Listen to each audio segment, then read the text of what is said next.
Y hablando de plata, aquí justamente hay una discusión larga sobre una reforma tributaria, ¿no?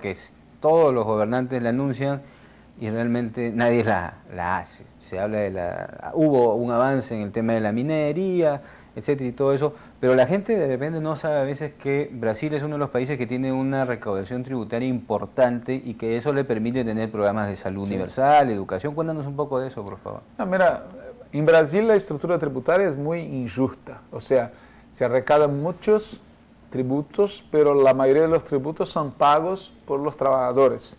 Las capas ricas pagan muy poco y se hace necesario también en Brasil hacer una reforma tributaria. Pero como tenemos un Estado fuerte, que tiene una recaudación importante, más o menos 30% del Producto Interno Bruto, esto permite que tengamos un país, porque los estados que tienen una recaudación muy pequeña, tienen estados muy pobres, no consiguen hacer políticas públicas. Es como tú dijiste, o sea, nosotros tenemos en Brasil, a pesar de la desigualdad, tenemos un sistema de salud pública, tenemos sistemas de educación pública, tenemos servicios públicos en general que permiten que el pueblo tenga dignidad en su vida. Si nosotros no tuviéramos la recaudación que tenemos, si no tuviéramos el Estado que tenemos, la vida sería una barbarie completa.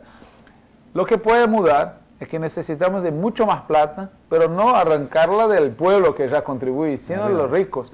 Por ejemplo, eso está pendiente, yo tengo un carro, un coche, yo pago el impuesto, pero si tú tuvieras una lancha o un avión, no pagaría nada. Ah, no pagan los aviones. No, es increíble, ¿no? O sea, si tú tienes un helicóptero, tú no pagas, pero si tú tienes un Volkswagen, tú pagas el impuesto. Entonces, eso no se ha podido cambiar todavía. No, nosotros, una de las peleas que tenemos es que la mayoría del Congreso Nacional, que es conservador, no quiere hacer ninguna reforma tributaria. Mira, y hay otro tema en relación al Perú, Walter, de las grandes transnacionales que no solo son las de Europa, los Estados Unidos, sino también las de Brasil. Y acá en el Perú, bueno, está Odebrecht, por ejemplo, la OAS, y hay ustedes como brasileños y como gente izquierda, ¿qué opinan de la penetración que tienen estas empresas? Por ejemplo, Evo ha sacado a OAS ayer o anteayer, creo, de Bolivia, sí. Y bueno, acá Odebrecht regala Cristos de Corcovado en versión de plástico, va a hacer en Olmos, bueno, por todas partes está. Mira, cada país tiene que tener leyes para proteger al país, los intereses nacionales y impedir que las empresas privadas transnacionales hagan lo que quieren. O sea, tanto ustedes acá como nosotros en Brasil tenemos que tener leyes que protejan nuestros países y los intereses públicos frente a los intereses privados. Las empresas transnacionales quieren lucrar y lucrar muchas veces contra aquello que las leyes determinan. Y cabe a cada uno de nuestros países tener una legislación que nos proteja. En el caso específico de los países que son sede de estas empresas transnacionales, hay un otro problema, que además de proteger los países contra los intereses de las empresas, nosotros tenemos que evitar que la imagen pública internacional del país sea maculada por los mal hechos de estas empresas. Claro. Muchas veces nosotros tenemos problemas internacionales que afectan a Brasil, y vamos a verificar, no es Brasil el gobierno, el poder público, sino una empresa que tiene sede en Brasil, pero hace cosas que no tienen la solidaridad, el apoyo de nuestro gobierno. En el caso de Bolivia, que usted habló, o que lo que pasó en Ecuador, nosotros respetamos como país, como gobierno, como partido, respetamos el derecho de cada país de hacer valer su legislación nacional. Y Walter, acá también en las elecciones recientes hubo una presencia real de asesores brasileños, ¿no? Está el señor Fabre, que de alguna manera, ya te habrás enterado, dentro del movimiento que llevó Ollanta Humala al poder, él fue como una cuña que de alguna manera se le imputa a él la reorientación, desviación del plan original de la Gran Transformación hacia hoja de ruta, la carta a los peruanos, etcétera. ¿Tú qué nos puedes decir de ello y de Fabre? Mira, yo conozco Fabre evidentemente hace muchos años, pero yo creo que es una fábula, no sé si la expresión es esta, es una fábula acreditar a un asesor, a un contratado, decisiones políticas que fueron tomadas por Ollanta Humala.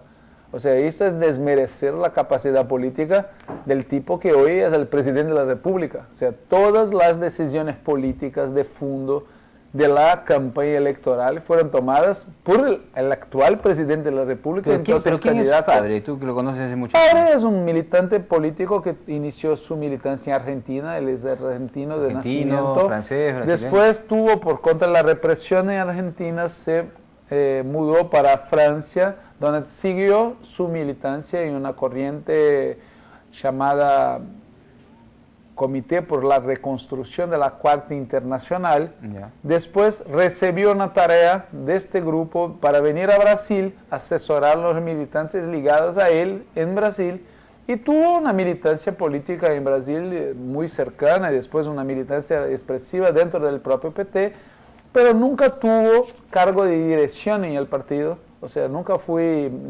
miembro de la dirección del PT, es conocido de todos nosotros, tiene un rol importante, certamente contribuyó para la elección de Ollanta Humala, pero lo hizo como profesional. O sea, él siguió después de los años 2003, 2004, una carrera como profesional de propaganda y publicidad. Ya. O sea, él no tiene vínculos orgánicos con la dirección del partido. ¿Y ahora ustedes como PT tienen algún vínculo, alguna relación con el gobierno, el Partido Nacionalista, el propio Ollanta? Sí, claro, nosotros como PT tenemos relaciones con el Partido Nacionalista y tenemos vínculos de amistad y de colaboración política con Ollanta Humala. ¿Cuál es tu valoración del gobierno de Ollanta Humala? Bueno, es difícil para alguien que viene de fuera, pero por lo que has oído... Yo no tengo elementos en detalle, yo siempre hago la valoración con base en la opinión de los partidos del foro en cada país, y mi opinión personal es muy marcada por la experiencia de Brasil. Y como yo dije, en Brasil nosotros tuvimos un principio muy duro, con muchos problemas, con muchas dificultades, con muchas peleas internas dentro del gobierno, dentro del partido, pero el saldo al final del proceso es positivo. Y así pasó en muchos de nuestros países. O sea, no se puede hacer una evaluación sobre un proceso de cambio que mal empieza, o sea, que empezó hace poco tiempo y que tiene que lidiar con problemas de años, décadas y siglos. Hay que tener mucha paciencia, consistencia política. Dos preguntas finales que siempre los críticos de la izquierda ponen sobre la mesa cuando se habla de renovación, de mirar hacia adelante. Son los casos de Cuba y de Venezuela. Aquí yo he leído un abierto respaldo en ambos casos, pero hay una serie de situaciones que de alguna manera hacen observar que en estos dos países tampoco las cosas son quizá como idealmente se piensa de la izquierda. ¿Tú qué opinas del caso de estos casos? Ningún país es exactamente lo que propagan sus dirigentes. ¿Está bien? O sea, ni Estados Unidos, ni Brasil, ni ningún país.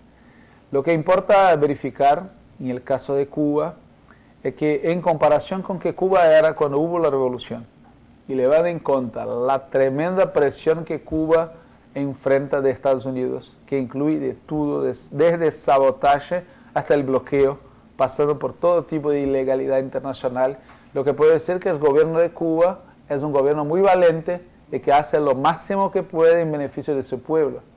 Y lo mismo en el caso de Venezuela. ¿No te parece que 52 años es mucho para un solo gobierno? No, porque... ¿Para una sola persona? Mira, si fuera así, ¿por qué no pasó con Cuba lo que pasó en algunos países del este europeo? Porque este es el test de la historia. Mira, pero hasta geográficamente Cuba pues está aislada. Pero por ¿no? esto mismo, o sea, tan cercano a Estados Unidos, tan próximo del diablo, y Cuba no tuvo el mismo fin que tuvieron regímenes socialistas en el este europeo, que estos fueron derrumbados por su pueblo. Esto significa alguna cosa, significa que el régimen cubano tenga... Pero el control que ejerce el régimen cubano sobre el acceso a la información de la población, sobre los procesos también de participación es férreo, ¿no? Sí, pero el pueblo cubano es un pueblo educado, tiene conciencia de los problemas del país. Esta idea que hay una dictadura, yo estuve muchas veces en Cuba. Yo he estado también en Cuba. La opinión media del pueblo cubano es muy crítica sobre su gobierno.